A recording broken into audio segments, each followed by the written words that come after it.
संत रामपाल जी महाराज एक ऐसे महान संत जिन्होंने अपनी सतभक्ति, तत्व ज्ञान, करुणा और सेवा के बल पर समाज में नई मिसाल कायम की है। संत रामपाल जी महाराज की अगुवाई में उनके सभी सतलोक आश्रमों से समाज कल्याण के अद्भुत कार्यों ने समाज को सुनहरे भविष्य की एक नई उम्मीद दिखाई है। संत रामपाल जी महाराज से नाम दीक्षा लेने के बाद लाखों लोगों की लाइलाज बीमारियां जैसे कैंसर, एड्स आदि ठीक हुई। संत जी के ज्ञान से प्रेरित होकर उनके अनुयायियों ने लाखों यूनिट रक्तदान किया। संत जी ने लाखों बहन बेटियों का दहेज मुक्त विवाह करवाया।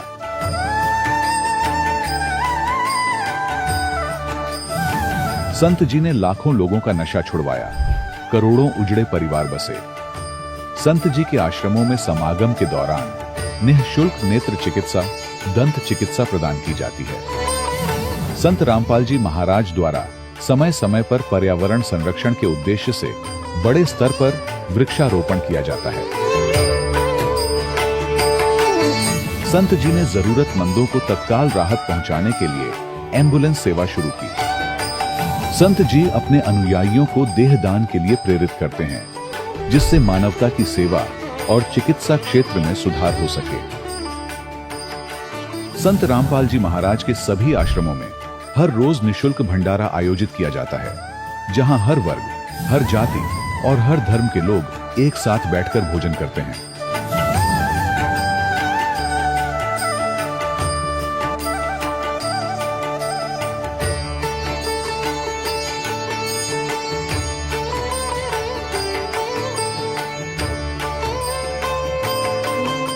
संत रामपाल जी महाराज की अन्नपूर्णा मुहिम ने गरीब और बेसहारा लोगों के जीवन में एक नई ऊर्जा और उम्मीद को जन्म दिया है। घर घर खाद्य सामग्री और जरूरी मदद पहुंचाकर संत रामपाल जी महाराज ने लोगों को दुख और मजबूरी से लड़ने की ताकत प्रदान की है।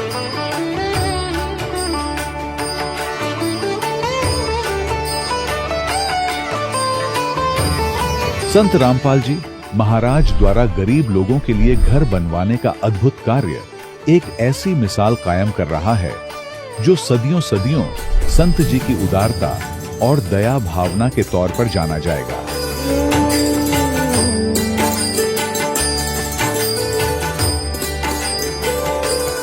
संत रामपाल जी महाराज के आश्रम में हजारों बुजुर्गों को सम्मान और प्यार के साथ जीवन जीने का अवसर मिलता है।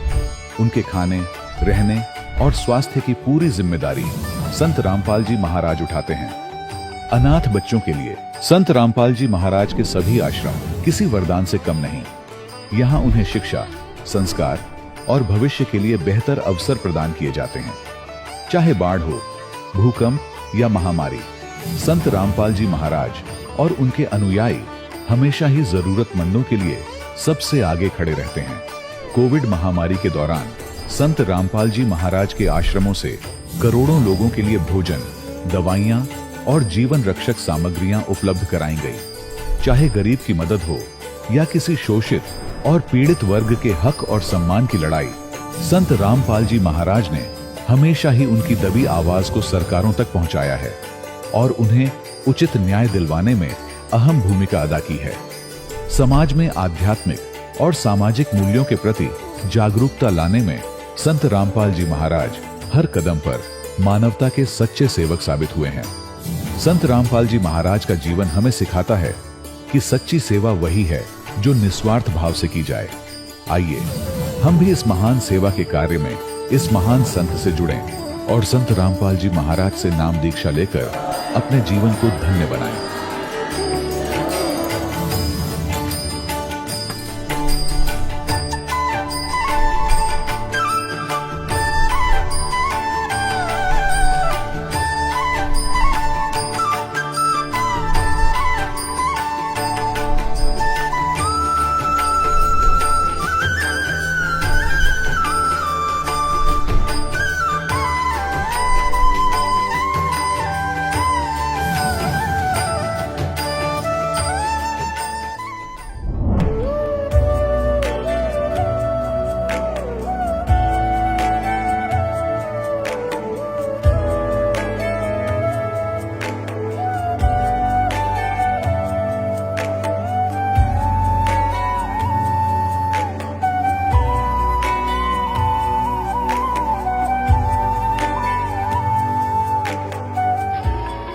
प्रभु राम देव भगवान अल्लाह खुदा ईश आदि नाम एक ही शक्ति के हैं। वो कैसा है, कहां है, कैसे मिलता है, किसने देखा है? ये प्रश्नवाचक चिन्ह पूर्ण रूप से हटाने के लिए अवश्य सुनिए जगत गुरु तत्वदर्शी संत रामपाल जी महाराज के अमृत वचन, सर्व पवित्र धर्मों के पवित्र शास्त्रों के आधार पर। सत साहिब दर्शकों, मनुष्य जब से इस काल लोक में फंसा है तब से उसे पूर्ण परमात्मा की तलाश है। इसलिए वह कभी धर्म बदलता है तो कभी पंथ, और हमेशा इसी कोशिश में लगा रहता है कि मुझे पूर्ण परमात्मा की प्राप्ति हो जाए। ऐसी ही कहानी है छत्तीसगढ़ के रहने वाले हुमन जी की। हुमन जी ने भी परमात्मा की तलाश में हर धर्म को अपनाया, हर पंथ को अपनाया, लेकिन फिर भी परमात्मा की प्राप्ति नहीं कर पाए।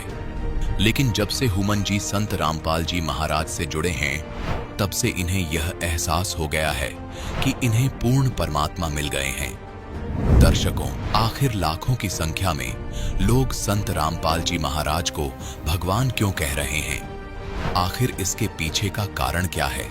आइए सुनते हैं हुमन जी की कहानी, उन्हीं की जुबानी। नमस्कार सर। नमस्कार सर जी। सर क्या नाम है आपका? मेरा नाम हुमन दास महंत है सर जी। हुमन दास जी, आप कहाँ से हैं?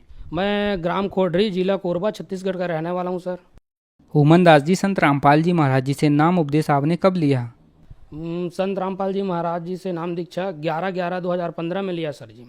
सर, संत रामपाल जी महाराज जी से नाम उपदेश लेने से पहले आप क्या भक्ति साधना करते थे? मैं सर्वप्रथम तो गायत्री परिवार का सदस्य रहा। मतलब नाम उपदेश नहीं हुआ था उस समय। मैं गायत्री परिवार में यज्ञ करता था, डेली सुबह यज्ञ करता था, भक्ति करता था, ओम और गायत्री मंत्र का हजारों लाखों बार जाप करता था डेली। और उसके बाद कुछ दिन वहाँ से मैं फिर इस्लाम धर्म में गया था। इस्लाम धर्म में 1 साल रहा हूँ मैं तकरीबन। इंसान अली बाबा जी को मानते थे वो, मतलब मजहब वगैरह का पूजा करवाते हैं वो लोग। उसके बाद सिख धर्म में भी था मैं।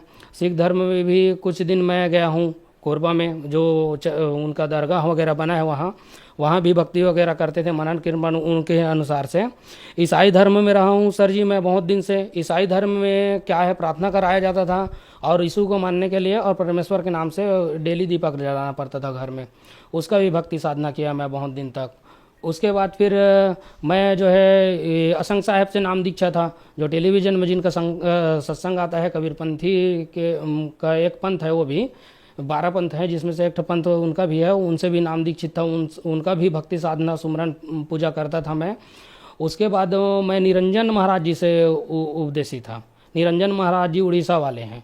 उनसे जाने के बाद लगभग मेरा जो शरीर का तत्व होता है ना, इंसान का तत्व, शरीर का जो पुतला है, उसके बारे में विश्लेषण पूरा मैं समझ गया था। स्त्री क्या है, पुरुष क्या है, मतलब जड़ क्या है, उतना मैं समझ गया था लगभग। और उसके बाद फिर से मैं नाम दीक्षित चित्रलेखा देवी से, जिनके बाद मैं श्री कृष्ण भगवान जी का पूजा करता था और विष्णु भगवान जी का मैं 12 ठो नाम जाप करता था। और उसके बाद फिर 12 ठो नाम, और गणेश जी का फिर 27 ठो नाम। इस प्रकार से ना मैं सर्वप्रथम सो के उठता था, धरती माता को प्रणाम करके इन सब देवी देवताओं का नाम लेता था। 33 करोड़ देवी देवताओं का सब का नाम लेता था। उसके बाद फिर कुछ दिन हुआ, उसके बाद मैं साईं बाबा का उपासक रहा हूँ। साईं बाबा का उपासक मैं बहुत दिन से रहा हूँ सर। उसके बाद मैं धीरे धीरे से हुआ तो एक और कबीरपंथी है जो ये मतलब जांजगीर में है, जिनका नाम कबड्डी दास है। कबड्डी दास भी एक मतलब गुरु के रूप में है। वो उनके से भी नाम दीक्षा था मैं, निज नाम प्राप्त था मैं उस समय। निज नाम का भी मैं किया हूँ सर।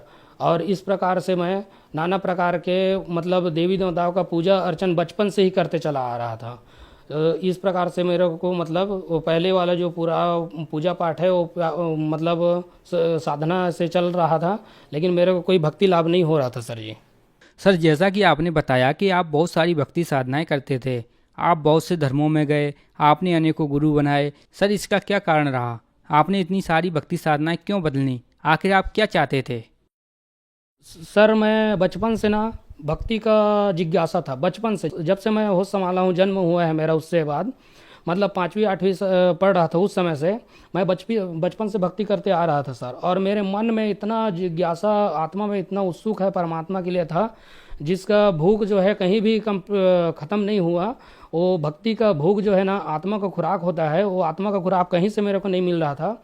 और इस मार्ग में आने के बाद मेरे को जो आत्मा का खुराक है ना, परमात्मा संत रामपाल जी महाराज जी से नाम दीक्षा लेते ही 1 हफ्ते बाद संतुष्टि हो गया। सर, संत रामपाल जी महाराज जी से आपने नाम उपदेश लिया तो क्या आपको कोई लाभ भी मिले? सर, संत रामपाल जी महाराज जी से नाम दीक्षा लेने के बाद मेरे को तो अनेक प्रकार के लाभ मिले। मेरा रमैनी हुआ, उसके बाद तकरीबन कुछ दिन बाद मेरे वो पत्नी जो है गर्भवती हुई ना, तो उसका मिसकैरेज हो गया। 3-4 महीने हुआ था लगभग गर्भ धारण किए हुए उनको। तो उस समय लॉकडाउन चल रहा था। तो क्या है ना, उनका शरीर से ब्लड लगभग निकल गया था। उनके ब्लड शरीर में 4 ग्राम था। टीके नाम के हॉस्पिटल है, वहाँ हम लोग लेके गए प्राइवेट हॉस्पिटल में हम लोग उसको लेके गए ना, तो उसका शरीर जो है ऐठन हो गया था। मतलब ऑटोमेटिक उसका शरीर जो है ऐठा रहा था मेरे धर्मपत्नी का। तो उसके बाद ना वहाँ के डॉक्टर लोग हम लोग को बोल दिए कि हम लोग इसको नहीं बचा सकते, बोले आप लोग ना इसको जिला चिकित्सालय में एडमिट कीजिए, बोले सरकारी हॉस्पिटल में, और वहीं से इनका इलाज होगा, बोले, है ना। तो हम लोग वहाँ से लेके गए प्राइवेट हॉस्पिटल से। जैसे ही लेके निकले वहाँ से, तब मैं परमात्मा को वहीं से गुहार लगाना चालू किया। और मतलब उस दिन तो गारंटी था मेरे धर्मपत्नी नहीं बचेगी बोल के, तो परमात्मा को मैं गुहार लगाया कि हे परमात्मा एक बार बचा दीजिए बोल के। तो परमात्मा ने दया किया मेरे ऊपर, बहुत ही किया। मतलब हम लोग जिला हॉस्पिटल पहुँचे ना, तो जिला हॉस्पिटल पहुँचे तो वहाँ के जो मेन स्टाफ, मतलब सीनियर जो सर रहते हैं, वो लोग भी मना कर दिए थे फर्स्ट में कि आप लोग मतलब ये सीरियस केस है, हम लोग नहीं ले सकते बोल के। तो मैं निवेदन किया कि बचा लीजिए मैडम बोल के। तो वही मैडम बोली कि एक काम करो, बोले ले आओ उनको, बोले। और जब उनको बुलाए ना, उसके बाद उनका ब्लड 3 ग्राम हो गया था, 3 यूनिट हो गया था शरीर में ब्लड। और उनका ना डेट होने ही वाला था कि उनको ना ग्लूकोज बॉटल चढ़ा, फिर उनके बाद फिर बॉटल चढ़ा। तो जल्द से जल्द परमात्मा ने उसको ठीक करने में सहायता की है मेरे समय। उस समय पूरा प्रमाण है मेरा, क्योंकि वो ना मौत के मुंह से मेरे धर्मपत्नी को निकाले हैं। इस प्रकार से लाभ है सर। डॉक्टर ने सब मना कर दिया सर, वो सीरियस केस था, इसलिए था क्योंकि 1 हफ्ता से वो घर ही में था, हमारे घर में। हम लोग हॉस्पिटल नहीं लेके गए थे। आज ब्लड का भरपाई हो जाएगा, कल ब्लड का भरपाई हो जाएगा बोल के ना हम लोग नहीं जा पा रहे थे। और जब 6 ग्राम यूनिट ब्लड था ना, उसी समय हम निकले थे और ब्लड कम होते गया, जिसके कारण बहुत दिक्कत आ रहा था। और परमात्मा ने वो दिक्कत भी सॉल्व कर दिया सर जी। और सर दर्द चल रहा था बचपन से मेरा। जब मैं वो पूजा पाठ कर रहा था ना, उस समय मेरा सर दर्द चल रहा था बचपन से। वो सर दर्द भी परमात्मा के सर में आने से मेरा लाभ हुआ है सर जी। सर, संत रामपाल जी महाराज जी से नाम उपदेश लेने के बाद आपको बहुत सारे लाभ मिले। तो जो दर्शक आज आपको टीवी पर देख रहे हैं, वो भी संत रामपाल जी महाराज जी से नाम उपदेश लेना चाहते हैं, तो कैसे ले सकते हैं? संत रामपाल जी महाराज जी का अनेकों चैनल में सत्संग आता है। वहाँ नीचे पीली पट्टी है, उस पट्टी में अनेकों नंबर हैं। उसमें आप कॉल लगाकर आप नंबर से आश्रम से संपर्क कर सकते हैं और उनसे नाम दीक्षा लेकर आप अपने मनुष्य जीवन को सफल बना सकते हैं सर जी। धन्यवाद सर। धन्यवाद सर। दर्शकों, अभी आपने सुने संत रामपाल जी महाराज से दीक्षा प्राप्त करके सुखी हुए भक्त के अनुभव। अब देखिए जगत गुरु तत्वदर्शी संत रामपाल जी महाराज के मंगल प्रवचन। 1400 एकड़ जमीन थी गरीबदास जी की, इतने बड़े किसान थे। तो उसने सोचा ये किसान होगा कोई। उनसे पूछा भक्तों से कि वो ये कौन है भाई? तो वो भगत जो कह नहीं यही तो है गरीबदास जी महाराज। अब उस सरदार जी का तो सिर घूम गया कि यो महाराज ये तो एक आम आदमी है, सिंपल मैन, धोती कुर्ते वाला किसान है। अब वो लगा फिर वो झूमन, उसका दिमाग घना इधर उधर। गरीबदास जी समझ गए, एक झुमकरा झूम गया। उसने सभी भक्तों को इधर उधर कर दिया। किसी को कहा बैलों को पानी पिला लो, किसी का चारा काट दो, मेरे लिए नहाने के लिए 1 बाल्टी पानी का रख दो। और उस झुमकरे को कह दिया यहाँ बैठ जाओ भगत जी। वो बैठ गया, बस इतनी दूर से आया हूं, बैठते जाता हूं, पर आ गया गलत। खोदा पहाड़ निकली चुईया। क्योंकि उसने तो महात्मा मान रखा था कि ऐसा होगा, जटा जटा रखी होगी, धूना धौना राख रूख मसल रखी होगी, पता नहीं जंगल में बैठा होगा। गरीबदास जी स्नान करने लग गए, धोती बांधा करते थे, तो धोती ऐसे एक बेल्ट सी बांधते हैं, देखा होगा यहाँ भक्त धोती वाले बता देंगे कोई। धोती बांध के और उसके ऊपर से एक रस उसी का हिस्सा एज ए बेल्ट बांध जाकर उसने अड़बंद कहते हैं हमारे देसी भाषा में, अड़बंद। तो जब एक हाथ का उनका चोट लगी हुई थी उंगली के, गरीबदास जी ने पट्टी लपेट रखी थी, उस राम राय से कहा कि हे सरदार जी आइए और मेरे या धोती का गांठ लगा दे, अड़बंद की बेल्ट बांध दे, ऐसे गांठ लगाते थे। अब जो ही उसने अड़बंद की गांठ लगानी चाही, धोती शरीर के अंदर से निकलाई और गांठ धोती का लगी। उन्होंने जल्दी सी खोला, धोखा लग गया तेरे से, धोखा। फिर दोबारा, फिर तीसरी बार फिर ऐसे ही हुआ।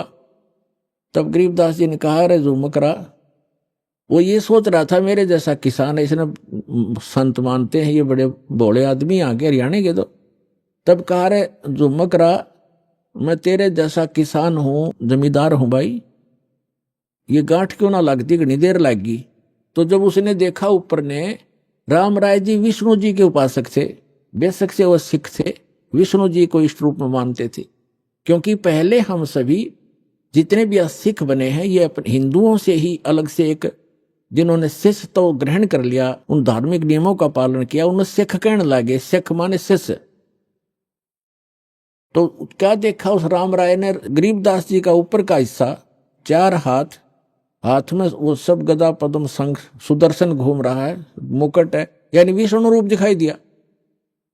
चरणों में गिर गए, पूरी तरह है भगवान माफ करो, मैंने तो आपका सिंपल मैन मान लिया।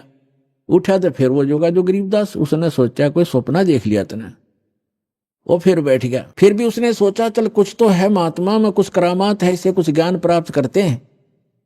तब सारी सृष्टि रचना सुनाई गरीबदास जी ने कि भाई हम कौन हैं, कहां से आए हैं। हम सुल्तानी नानक तारे दादू को उपदेश दिया, जात जुलाखा भेद न पाया, ये काशी महे कबीर हुआ। अनंत कोट ब्रह्मांड का एक रति नहीं भारे, सतगुरु पुरुष कबीर हैं ये कुल के सर्जनहार। पूरी ब्रह्मा विष्णु महेश की स्थिति बताई, सारे ब्रह्मांडों की रचना जो कबीर परमात्मा ने दिखाई थी आंखों और बताई थी, वह बताई।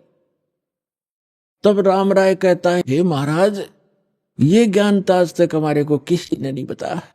तो गरीबदास जी ने कहा कि आपके ग्रंथ में ज्यों का तो विद्यमान है, पर उसको समझ नहीं पा रहे ये वर्तमान के तेरे जितने भी पाठी हैं, सिख हैं।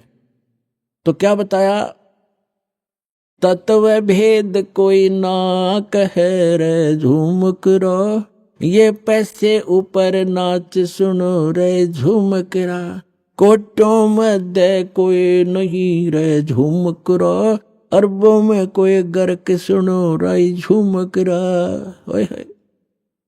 गरीबदास जी बताते हैं कि ये सब पैसे के ऊपर नाच है, ये तत्व भेद नहीं जानते ये लोग, और इस तत्व ज्ञान से परिचित कोटों मध्य कोई नहीं रे झुमकरा। उस राम राय को झुमकरा कहने लगे भगवान गरीबदास जी, उसका उर्फ नाम था झुमकरा। तो इस एक बात से तो ये प्रभावित हुआ कि तेरा नाम झुमकरा है, यहाँ कोई जाने नहीं था, इन्होंने झुमकरा बता दिया। जो आम व्यक्ति वहां झुमकरा से जानते हैं, ओरिजिनल नाम राम राय था उसका। तो क्या बताते हैं गरीबदास जी कि इस तत्व ज्ञान से परिचित करोड़ संतों में नहीं मिलेगा तुझे। कोटों मध्य कोई नहीं रे झुमकरा, अरबों में कोई गर्क सुनो रे झुमकरा। अरबों में कोई एक पावेगा तेने गर्क। गर्क mean complete in all respect. जैसे इस ज्ञान को से परिचित भगत भी हो गए होंगे मेरे परमात्मा के बहुत से भक्त, लेकिन उनके पास मंत्र समाधान नहीं है। अगर वो कहीं वक्ता बन जाए, वह वाके पात्र भी बन जाएंगे, फिर उसका कख नहीं, क्योंकि उसको मंत्र देने का आदेश नहीं, पासपोर्ट बनाने का उसके पास अधिकार नहीं, तो फिर भी व्यर्थ। तो क्या कहते हैं, गर्क मीन जिसके पास परमात्मा का पूरा ज्ञान भी हो और कंप्लीट मंत्र हो, अधिकार हो, ऐसा तो आपको अरबों में मिलेगा। तो पुण्यात्माओं, इन अरबों में से एक दास है इस तत्व ज्ञान से परिचित, और कोई नहीं।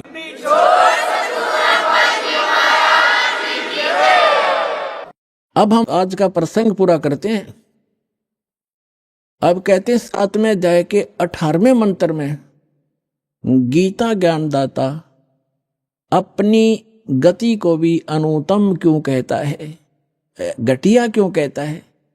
इसका यह है कि जन्म मृत्यु ये खुद कहता है गीता ज्ञानदाता 4थे अध्याय के 5 और 9 श्लोक में, दूसरे अध्याय के 12वें श्लोक में, 10वें अध्याय के दूसरे श्लोक में, कि अर्जुन तेरे और मेरे बहुत जन्म हो चुके हैं, आगे भी होते रहेंगे और पहले भी हो चुके हैं। इसलिए 18वें अध्याय के 62वें श्लोक में कहता है अर्जुन तू सर्वभाव से उस परमेश्वर की शरण में जा, उसकी कृपा से परम शांति को, सनातन परम धाम को प्राप्त होगा। तत्वदर्शी संत खोज ले, उससे वो ज्ञान और समाधान प्राप्त होगा। तो तत्वदर्शी संत नहीं मिलेगा तो ऐसे ही जन्म और मृत्यु तेरे भी रहेंगे, मेरे उपासक के भी रहेंगे, मेरे भी रहेंगे, वो खुद कहता है। तो अब ये 7वें अध्याय के 18वें श्लोक में कहता है मेरी गति भी अनुत्तम है, घटिया है, क्योंकि जन्म मृत्यु तेरी भी मेरी भी। ब्रह्म साधक ब्रह्मलोक में जाता है। 8वें अध्याय के 16वें श्लोक में कहा कि ब्रह्मलोक पर्यंत भी ये प्राणी सभी पुनरावृत्ति में है, इनका भी जन्म मृत्यु होता ही रहेगा। और जब जहां जन्म मृत्यु होगा, युद्ध करना होगा, वहां शांति नहीं हो सकती। तो यहां कहता है अनुत्तम क्यों बताया? अपनी गति को, अपने यानी ओम नाम के जाप से ब्रह्म प्राप्ति को भी अनुत्तम गति बताया है। किस लिए? इसका उदाहरण देते हैं।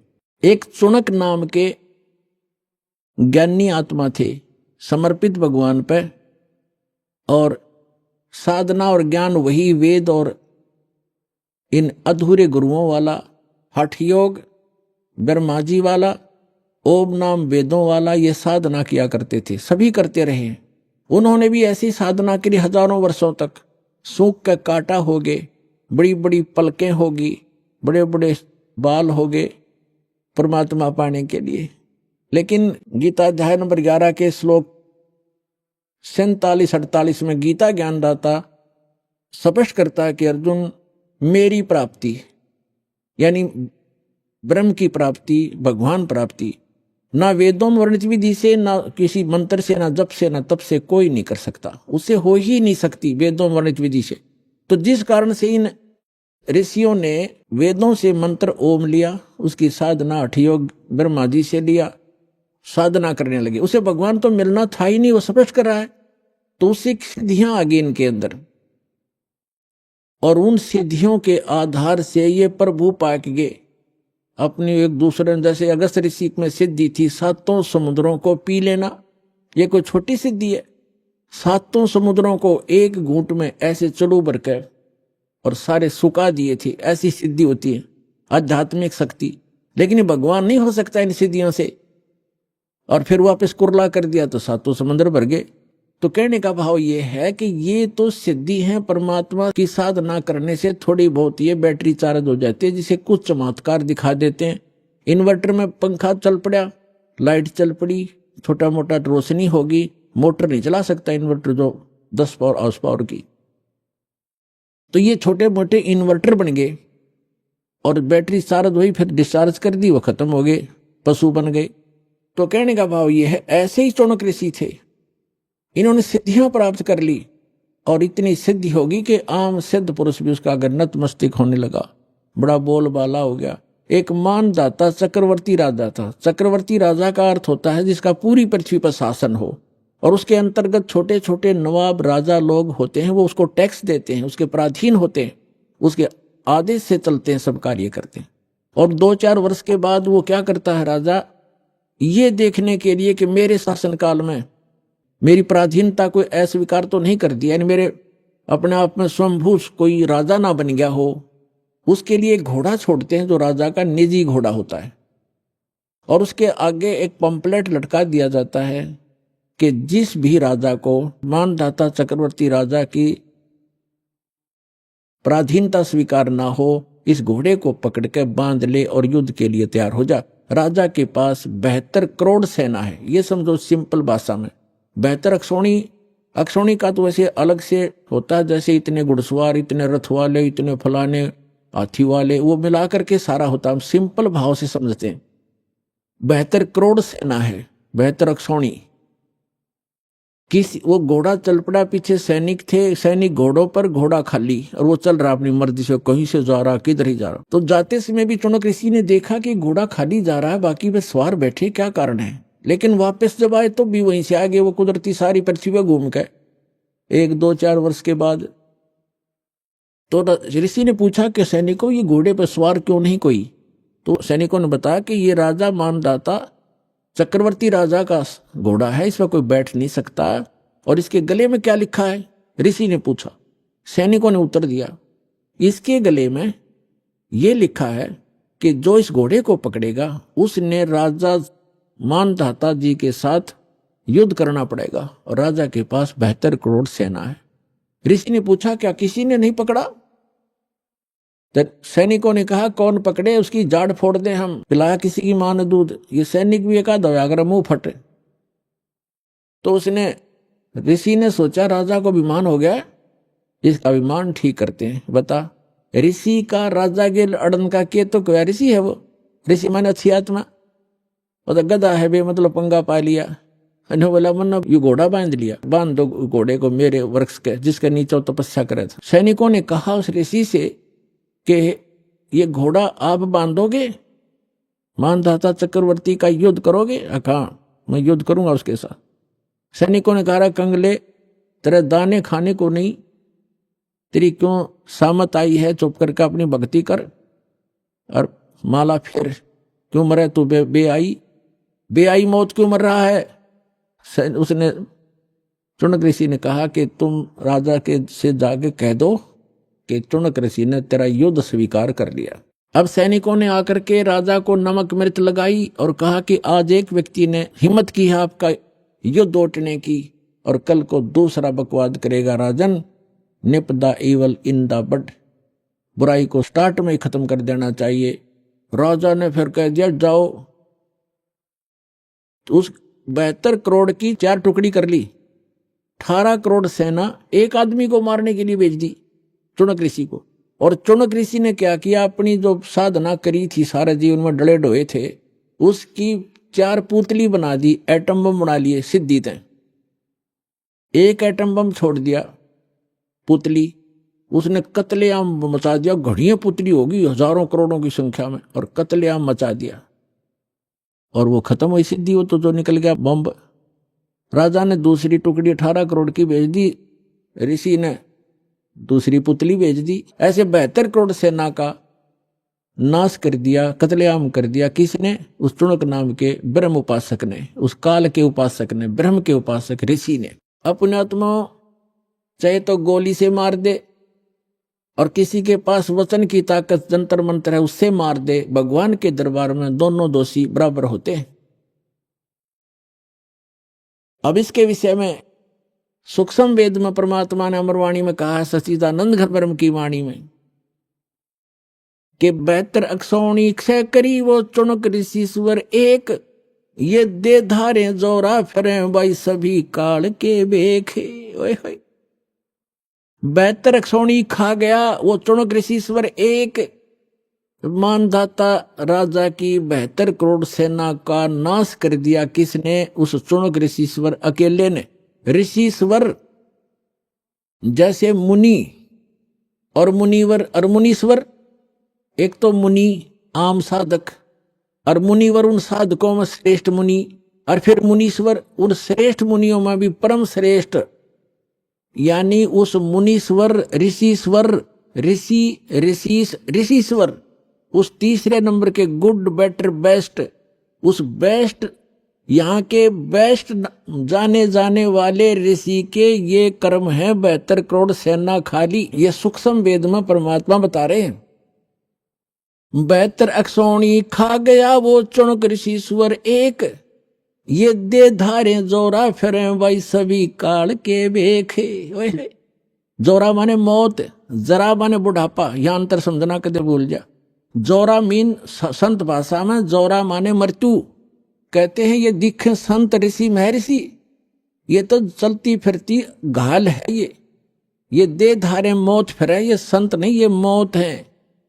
ये सभी काल के भेख, ये ब्रह्म के साधक, ब्रह्म तक के पुजारी, ये सभी काल के भेख, दे धारे जोरा फिरे या मौत फिरे, चलती फिरती मनुष्य रूप में इतने मानस मार दिए, तुम इनको महर्षि कहते हो। तो यहाँ गीता ज्ञानदाता भी कहता है कि ये ऋषि हैं तो नेक, लेकिन तत्वदर्शी संत ना मिलने से मेरे वाली अनुत्तम घटिया साधना में लीन रहे, गति में लीन रहे। अब क्या बनेगा? ओम नाम के जाप से ये ब्रह्म लोक जाएगा, और जो सिद्धि की थी, जो साधना तपस्या की, से ये राजा बनेगा। और जो इसने 72 करोड़ सेना मार दी, वो बैड अकाउंट अलग से लिखा जाएगा, वो फिर इसको भोगना पड़ेगा। जैसे ये ओम नाम की साधना से ब्रह्म लोक में जाएगा, वहां अपनी पुण्य समाप्त करके इस मंत्र के जाप का नाश करके कमाई का ये वापस आएगा, राजा बनेगा पृथ्वी पर, फिर खूब पाप कमाओगा। राजा शिकार करते हैं, अपने अहम के कारण दुनिया मरवा डालते हैं, कत्लेआम कर देते हैं अपने राज्य के लिए, वो पाप इसके बुरे में लिखे जाएंगे। फिर ये कुत्ता बनेगा और इसके सिर में कीड़े पड़ेंगे, इस ऋषि चुनक का। और जितने सैनिक मारे थे वो गिन गिन का बदला लेंगे इसका। तो यहां कहते हैं फिर ये खाक मुक्ति हुई। 18वें अध्याय के 62वें श्लोक में कहा कि तू सर्वभाव से अर्जुन उस परमेश्वर की शरण में जा, उसकी कृपा से तो परम शांति को, सनातन परम धाम को प्राप्त होगा। 15वें अध्याय के 4थे श्लोक में कहा कि परम संत की प्राप्ति के उपरांत, तत्वदर्शी संत की प्राप्ति के उपरांत परमात्मा के उस परम पद की खोज करनी चाहिए, जहां जाने के बाद साधक लौटकर फिर संसार में कभी नहीं आते, और केवल उसी की भक्ति करो। तो यहां जो ब्रह्म तक के साधक हैं, इसलिए 7वें अध्याय के 18वें श्लोक में गीता ज्ञानदाता कहता है कि ये ज्ञानी है तो अच्छी आत्मा, परमात्मा के लिए समर्पित है, लेकिन तत्वदर्शी संत ना मिलने से ये मेरे वाली अनुत्तम गति में, घटिया गति में लीन रहे। इनको वो संत नहीं मिला जिसकी साधना करके उस स्थान को प्राप्त कर लें जहां जाने के बाद साधक फिर लौटकर कभी संसार बन जाते। तो वो संत ये दास है पुण्यात्माओं, आज समझ में आ जाओ, थारा से फेर आइयो। जितना लेट आओगे उतना पछताओगे, जल्दी आओ, अपना कल्याण कराओ। बोलो सतगुरुदेव।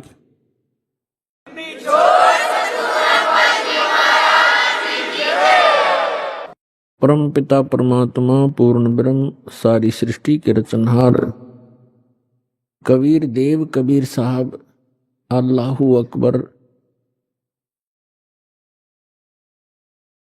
जुलाहा कबीर, धानक कबीर, ये हम सभी आत्माओं के पिता हैं, ये हमारे हमदर्द हैं। यही वो परमात्मा है जिसने सर्व ब्रह्मांडों की रचना की है। पुण्यात्माओं, सौभाग्य आपका, आप जी का जन्म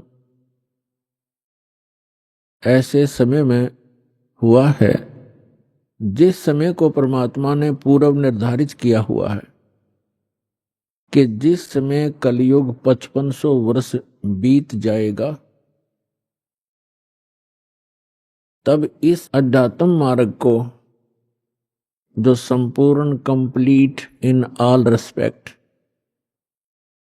जो स्पिरिचुअल नॉलेज है, अध्यात्म मार्ग है, ज्ञान है, इसको सार्वजनिक करने के लिए कहा था भगवान ने। क्योंकि जिस समय परमात्मा स्वयं आए थे 600 वर्ष पहले, सन 1398 से संवत 1455 से सन 1518 संवत 1575 तक वो परमात्मा यहाँ एक जन साधारण की लीला करके चले गए, जो परमात्मा किया ही करते हैं, जो हमारे वेद बताते हैं कि वो परमात्मा सतलोक से सशरीर आता है, अपने उस निज स्थान से जहां हम पहले रहा करते अपने पिता के पास।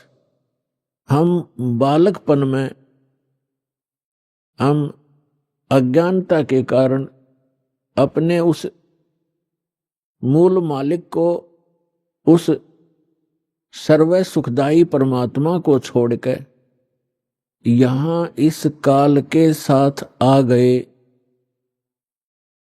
इसके लोक में। तो वो परमात्मा वहां से आकर हमें पुनः वो याद दिलाने आते हैं कि आप जहां रह रहे हो ये लोक ठीक नहीं, यहाँ की कोई व्यवस्था भी अनुकूल नहीं है। यहाँ जन्म और मृत्यु का ये दीर्घ रोग, और आपको ऐसा कच्चा शरीर दिया है जिसमें कोई ना कोई रोग अवश्य व्यापा रहता है, लगा रहता है। फिर आप ऐसे स्थान पर रहते हो जहां पर प्रत्येक वस्तु का अभाव रहता है, और जिस कारण से ये प्राणी हरदम टेंशन में रहता है, हमेशा दुखी रहता है। परमात्मा के विषय में वेदों में लिखा है, वेद में, कि वो परमात्मा अपने उस स्थान से चलकर आता है जहां हम पहले रहा करते थे, और परमात्मा अब भी वहां रह रहे हैं, और हमारे असंख्यों भाई बहन वहां पर वर्तमान में भी रह रहे हैं, जो पहले वहीं थे, यहां आए नहीं, और जो यहां से परमात्मा की सतभक्ति करके वापस चले गए हैं, वो वहां अब भी रह रहे हैं। तो वहां से चलकर वो परमात्मा आते हैं, एक जन साधारण की लीला करते हैं। वो ऐसी लीला करते हैं कि प्रत्येक प्राणी को इस काल के लोक में यदि सुखी रहना है तो वो विधि, वो तरीका, वो एक भूमिका परमात्मा स्वयं ही करते हैं। परमेश्वर कबीर जी एक झोंपड़ी में रहा करते थे, पूरा परिवार, वैसे तो पूरा विश्व उसी के बच्चे हैं, उसी के पुत्र पुत्री हैं, लेकिन उस समय उन्होंने एक गृहस्थ विधि से परिवार नहीं बनाया था। परमात्मा के परिवार में कुल 5 सदस्य थे। एक तो नीरू और नीमा, ये 2, जिनको परमात्मा लहर तारा नामक तालाब पर कमल के फूल पर शिशु रूप में मिले थे, और एक स्वयं परमात्मा, और एक लड़का एक लड़की। लड़के का नाम कमाल था, लड़की का नाम कमाली था। ये दोनों, लड़का और लड़की, परमात्मा ने मृत जीवित किए थे किसी विशेष परिस्थिति में। तो ये कुल परिवार था परमात्मा का। तो परमात्मा एक झोपड़ी में रहा करते थे और एक जुलाहे का कार्य किया करते थे, कपड़ा बुनते थे, अपने हाथों से निर्वाह करते थे, और तत्व ज्ञान का प्रचार भी करते थे, सत्संग भी करते थे, और सतगुरु रूप में वो उपदेश भी दिया करते थे, दीक्षा भी देते थे, और यथार्थ ज्ञान भी सुनाया करते थे। तो वो परमात्मा 600 वर्ष पहले आए थे। उन्होंने स्वयं ही अपनी महिमा आप ही बताई है कि चारों युग में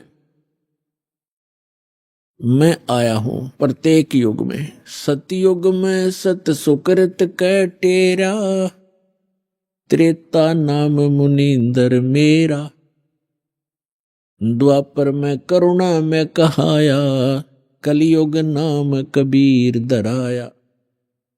परमात्मा कहते हैं चारों युग में मैं आया, और जो परमात्मा लीला किया ही करते हैं, अच्छी आत्माओं को मिलते हैं, उनको तत्व ज्ञान से परिचित कराते हैं, फिर अपने सतलोक में ले जाते हैं, वहां से फिर वापस छोड़ते हैं अपना साक्षी बना करके। कैसा है भगवान, कहाँ रहता है परमात्मा, कैसे मिलता है वो भगवान। तो ये सब अपनी प्यारी आत्माओं को बताते हैं परमेश्वर, और उनको अपने से परिचित कराकर संसार में पुनः छोड़ देते हैं। फिर वो महापुरुष उस परमात्मा की आंखों देखी महिमा सुनाया करते हैं।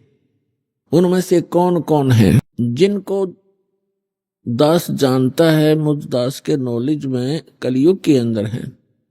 आदरणीय द्रवदास साहिब जी,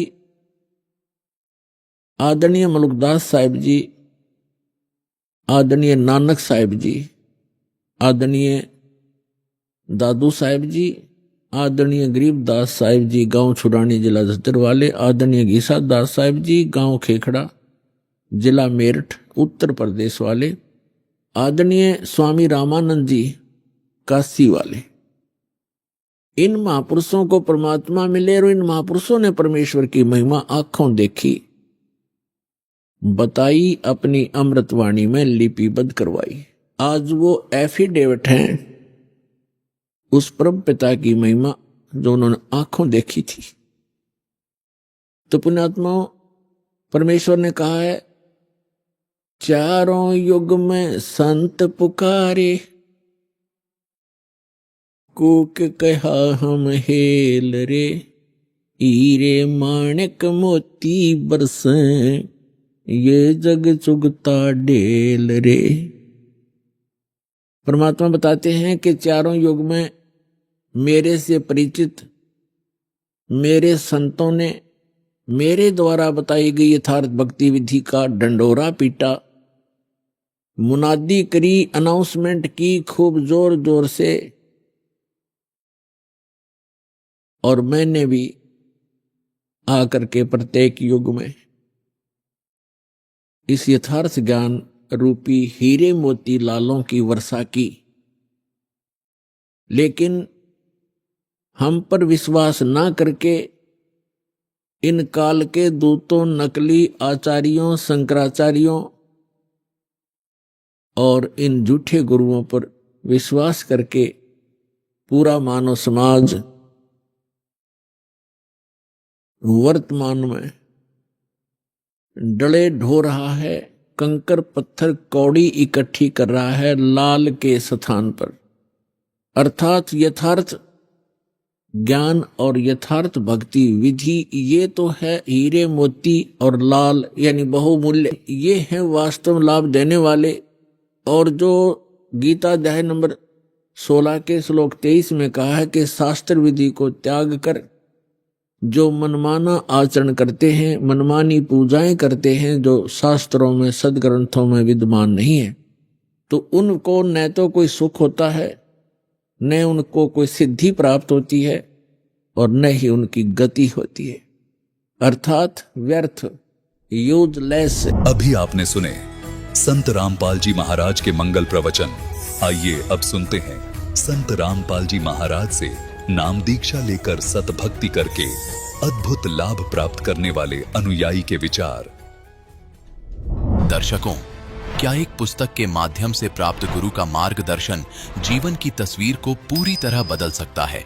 आज हम आपको मिलवाने जा रहे हैं इंदौर के रहने वाले मुकेश जी से।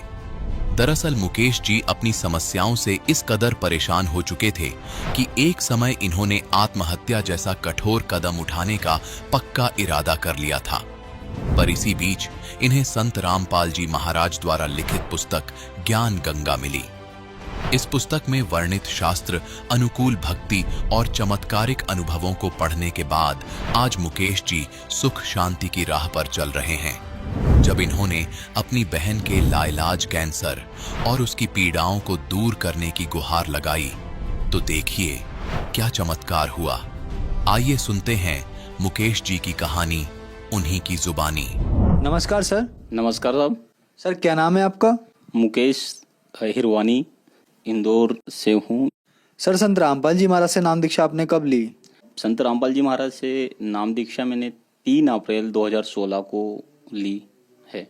सर संत रामपाल जी महाराज से नाम दीक्षा लेने से पहले क्या आप कोई भक्ति साधना भी करते थे? जी कर रहा था मैं। जैसे हमारे सभी समाज में करते हैं अन्य देवी देवताओं की, ऐसे 33 करोड़ देवी देवताओं की भक्ति कर रहा था। हमारे गांव में सारे लोग राधा स्वामी पंथ से जुड़े हुए थे।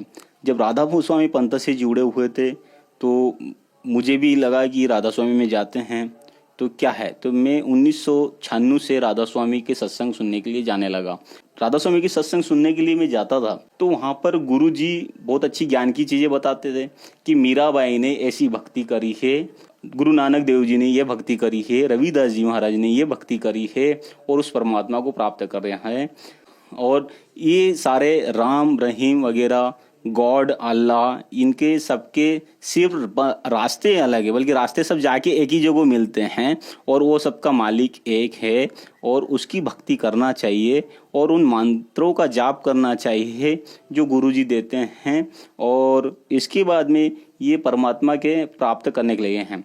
तो जब संतों की वाणी बोलते थे और संतों के बारे में बताते थे कि परमात्मा एक है, राम रहीम एक है, तो वो परमात्मा कौन है, मेरे दिमाग में क्लिक करता था कि वो परमात्मा है कौन, जिसकी भक्ति करते हैं वो परमात्मा के बारे में जानने की कोशिश कर रहा था मैं कि वो परमात्मा कौन है। बल्कि राधा स्वामी के अंतर्गत मैं 17 साल तक गया, उन्होंने अभी तक उस परमात्मा का मुझे नाम नहीं बताया कि वो परमात्मा कौन है। परमात्मा के बारे में मुझे उनके द्वारा बताए हुए ज्ञान से नहीं चला। तो वहाँ से मैं आसाराम बापू जी के सत्संगों में गया। मुझे एक हमारे पास में जिया जी थे, उन्होंने बोला कि आसाराम बाबू तो साक्षात सत्संगों के माध्यम में कृष्ण भगवान का अवतार हो जाते हैं, कृष्ण भगवान प्रकट हो जाते हैं। उनको चलो विष्णु भगवान की भक्ति करके देखें, कहीं परमात्मा अपने को साक्षात मिल जाए। जब आसाराम बाबू जी के पास में गया तो उन्होंने 7-8 मंत्रों का उच्चारण बताया। 7-8 मंत्र बताने पर उन्होंने बोला कि आपको जो उचित लगे, जो पसंद आए, आप उसकी चॉइस कर लो और उसकी भक्ति चालू कर दो, माला करना चालू कर दो। 10 माला करो डेली सुबह, 10 माला शाम को। उनको चलिए मैंने लिया, मैंने को चलो विष्णु भगवान की भक्ति करें। तो 4 साल तक मैंने विष्णु भगवान की भक्ति भी चालू करी। बल्कि वो भक्ति करने से भी मुझे बहुत कष्टों से गुजर रहा था, काफ़ी दुखों से गुजर रहा था, बड़ा परेशान हो रहा था। यहाँ तक कि ये कंडीशन आ गई थी कि मैं कहीं सुसाइड कर लूँ। सुसाइड के बारे में मैंने जैसे सोचा, उनको नहीं, ये तो कोई उपाय ही नहीं है कि सुसाइड किया जाए, बल्कि उससे निपटा जाए। तो इस बीच में नवरात्रि का समय था। नवरात्रि में मैं हमारे इंदौर जिले के पास में देवास जिला है, वहाँ पर चामुंडा देवी माता का बहुत बड़ा मंदिर है, प्रसिद्ध मंदिर है। हम पूरे परिवार के साथ में माता जी के दर्शन करने के लिए गए। जब दर्शन करने के लिए हम चढ़े तो टेकरी के पास में ही वहाँ पर कुछ संत रामपाल जी महाराज के शिष्य जो थे वो ज्ञान गंगा पुस्तक की सेवाएं कर रहे थे।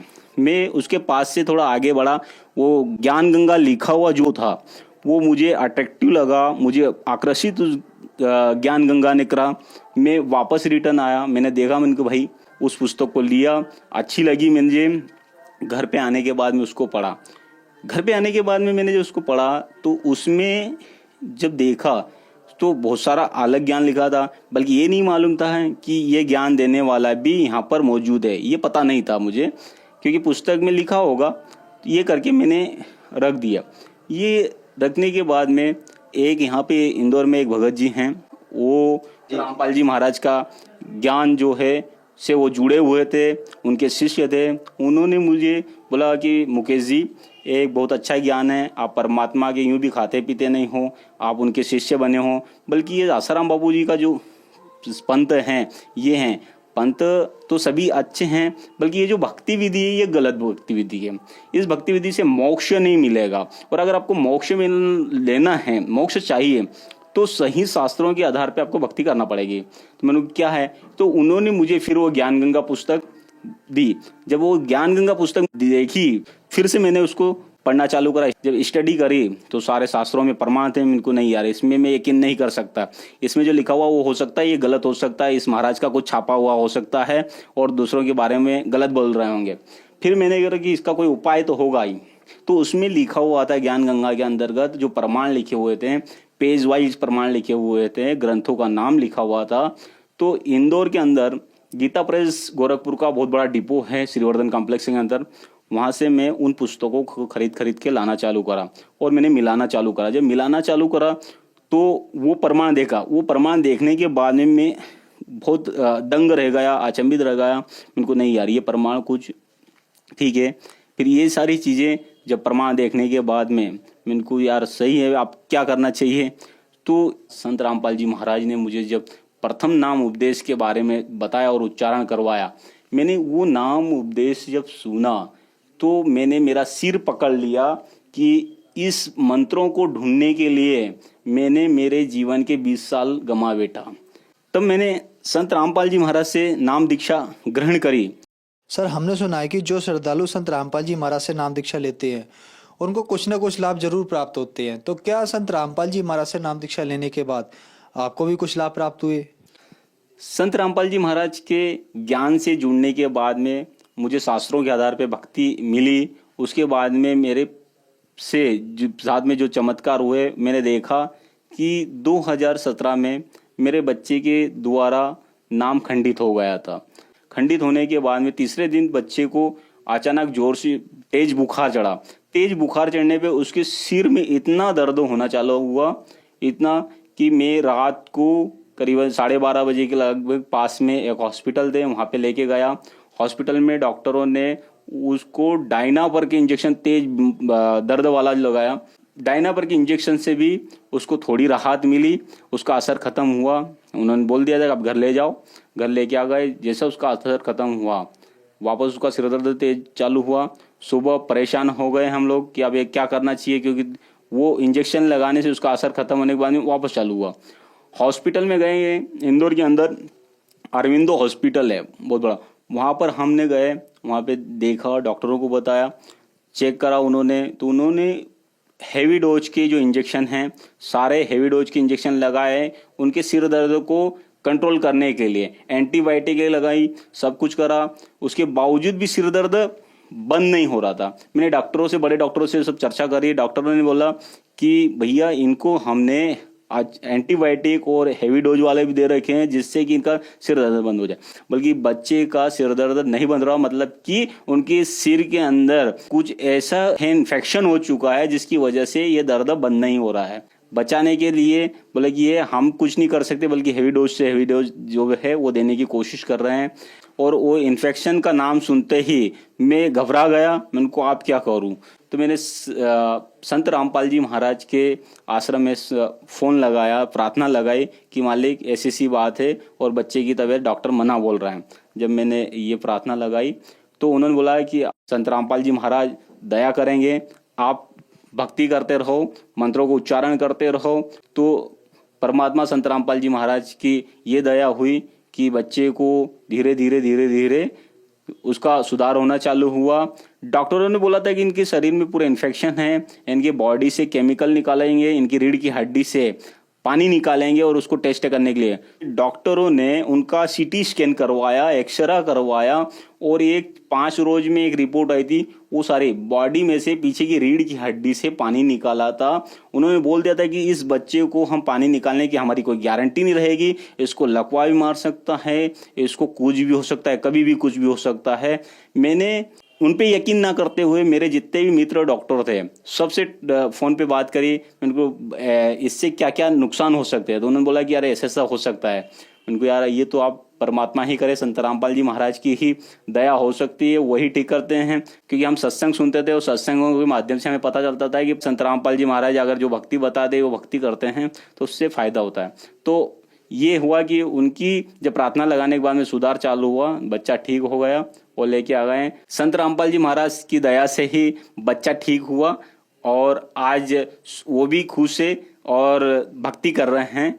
और दूसरा एक और चमत्कार अभी नया हुआ था। मेरी सिस्टर ने संत रामपाल जी महाराज से नाम दीक्षा ग्रहण करी। उन्होंने ग्रहण करने के बाद में उन्होंने ठीक से मर्यादा नहीं रखी, नाम खंडित कर लिया। नाम खंडित होने के बाद में उनको बहुत बड़ी गंभीर बीमारी, कैंसर की बीमारी हुई। ये मुझे नहीं पता चला।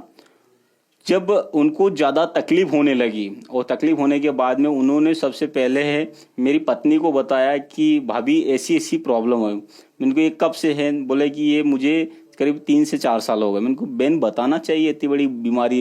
मैंने को चलिए दिखाते हैं। मैंने मेरे पर्सनल डॉक्टर को दिखाया। डॉक्टर को दिखाने के बाद बोले मुकेश जी इसका अपने को एक बायोप्सी करवाना पड़ेगा। बायोप्सी एक जिससे इसका टेस्ट होता है और वो टेस्ट बाहर होके आते हैं। मैंने को चलिए ठीक है। मैंने को टेस्ट बोले 3,000 रुपये की ये रहेगी और ऑपरेशन का मिला के 4,000 रुपये लगेंगे। मैंने को चलिए ठीक है। उन्होंने एक फीस निकाला, बायोप्सी के लिए पहुंचाया और जब उसकी रिपोर्ट आई तो पता चला है कि 3 ग्रेड का जो कैंसर हैं वो 3 ग्रेड का कैंसर क्रॉस हो चुका था और 4थे ग्रेड में लगने वाला था। उन्होंने बोला कि ये 4थे में आप ज़्यादा समय नहीं लगेगा। उनको 4थे की स्टेप होती कैसी है, चौथा हम कैसे पहचानेंगे कि चौथा है। बोला कि जब शरीर में कैंसर होता है, जगह जगह कैंसर की गांठें बनने लग जाती हैं, ब्लास्ट होने लग जाती है, ठीक है ना, और तकलीफ ज़्यादा बढ़ जाती है। समझ लीजिएगा ये चौथे ग्रेड का है। उन्होंने मुझे पूरी जानकारी दी, मैंने वो जानकारी मेरी बहन को नहीं बताई, क्योंकि मैं उसको बताऊंगा तो और जिएगी कैसे वो। उनको ब्रेस्ट कैंसर का था, एक की जगह दूसरी जगह भी हो गई। उनके पूरे हाथ में, दाहिनी हाथ में उनका इतना मोटा हाथ हो गया और उसे फट रहा था। ये सारी चीज़ें मैं देख रहा था, इनको आप ज़्यादा ही हो गई। संत रामपाल जी महाराज जी, उनके बहन आप शुद्धिकरण करवाओ। संत रामपाल जी महाराज से नाम दीक्षा लेके पुनः उपदेश करवा के शुद्धिकरण करवाया और उनको नाम दीक्षा दिला दी, भक्ति करवाई। धीरे धीरे ट्रीटमेंट चलता रहा। संत रामपाल जी महाराज के आश्रम में प्रार्थना करी और मालिक से बात ये करे कि आप भक्ति करो तो परमात्मा दया करेंगे, संत रामपाल जी महाराज दया करेंगे, परमात्मा दया करेंगे और आप भक्ति करते रहो। भक्ति करते करते उनको फिर सतनाम मिल गया 4 महीने के बाद में। तो उनको बहन को फिर हॉस्पिटल में लेके गए, डॉक्टरों को दिखाया। डॉक्टरों ने बोला कि इसको हमारे बस की बात नहीं है। बस की बात इसलिए नहीं कि इनको पूरा बॉडी में फैल चुका है कैंसर का, पूरा बॉडी में। ये जो दाहिना हाथ था, दाहिना हाथ भी इतना हो गया था और बोले कि हमारे वो बस का बात नहीं है, आप कुछ भी कर सकते हो, जो ट्रीटमेंट चल रहा है इसमें संतुष्टि रखना पड़ेगी।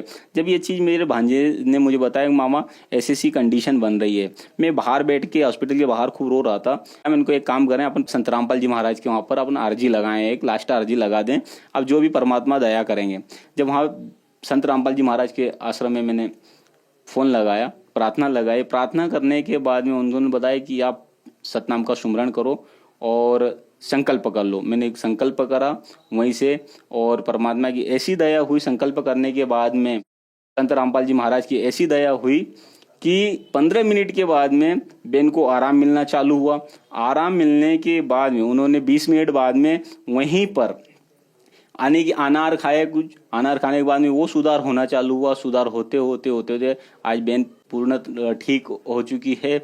और जिसको मतलब 4 महीने जो बहन बिस्तर पे कभी सोई नहीं थी, पीठ नहीं लगाया होता, आज वो संतुष्ट सो रही है। और दया परमात्मा की, संत रामपाल जी महाराज की है कि अभी वो ठीक है और मालिक की भक्ति कर रही है। संत रामपाल जी महाराज की ऐसी दया रही कि बगैर ऑपरेशन के, बगैर दवाई के परमात्मा की दया से ठीक है बहन। और डॉक्टरों ने जो बोल दिया था कि इसको चौथे स्टेप का जो कैंसर जो फैला हुआ है, पूरी बॉडी में फैल चुका था, बोले कि इससे हमारे बस की बात नहीं, आप घर ले जा सकते हो इसको, बल्कि परमात्मा की ऐसी दया है कि अभी वो पूर्णतः ठीक है। उनका पूरा परिवार जुड़ चुका है। हाँ, एक इससे फायदा ये हुआ है संत रामपाल जी महाराज की कि जो बाहर के जो भाई जो लोग जुड़े नहीं थे, वो बोलते थे कि आपको जुड़ने से, संत रामपाल जी महाराज की पूजा पाठ करने से, भक्ति करने से क्या फायदा होता है।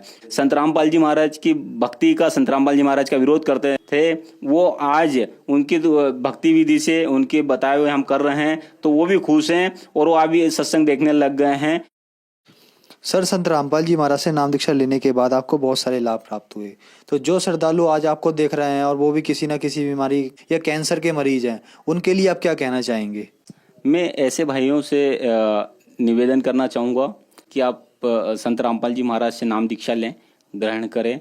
और ग्रहण करने के बाद में बहुत सारी बीमारियां हैं और उनसे आप बच सकते हो, छुटकारा, और घर में सुख शांति भी आती है उससे। आपको कि सुख शांति भी चाहिए व्यक्ति को। इस समाज में आज की कंडीशन ऐसी है कि व्यक्ति तकलीफों से गुजर रहे हैं। सही भक्ति करेंगे तो सुख शांति होंगे। और आप सारे से निवेदन है कि आप संत रामपाल जी महाराज की शरण ग्रहण करिएगा और जल्दी से जल्दी आइएगा। सर, संत रामपाल जी महाराज से नाम दीक्षा कैसे ली जा सकती है? संत रामपाल जी महाराज से नाम दीक्षा लेने के लिए टीवी चैनलों पे सत्संग आते हैं, उनके नीचे एक पट्टी चलती है, पट्टी पे नंबर रहते हैं, उन नंबरों पे आप फ़ोन लगा सकते हो। फ़ोन लगाने के बाद में आपको बता दिया जाएगा कि हर जिले में अभी सेंटर खुल चुके हैं नाम दीक्षा के, वहाँ जाके आप नाम दीक्षा ग्रहण कर सकते हैं। संत रामपाल जी महाराज से नाम दीक्षा ग्रहण करके आप मोक्ष प्राप्त कर सकते हो, सुख शांति प्राप्त कर सकते हो। धन्यवाद सर। सत साई।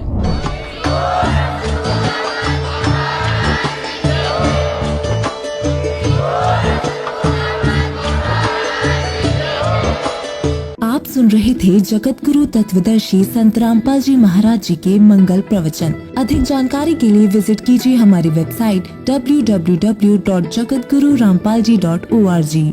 संत रामपाल जी महाराज जी के शुभ आशीर्वाद से पूरे विश्व भर में 500 से भी ज्यादा नाम दीक्षा केंद्र हैं, जिन पर संत रामपाल जी महाराज जी द्वारा ऑनलाइन निशुल्क नाम दीक्षा दी जा रही है। अपने नजदीकी नाम दीक्षा केंद्र का पता करने के लिए संपर्क करें 8222880541।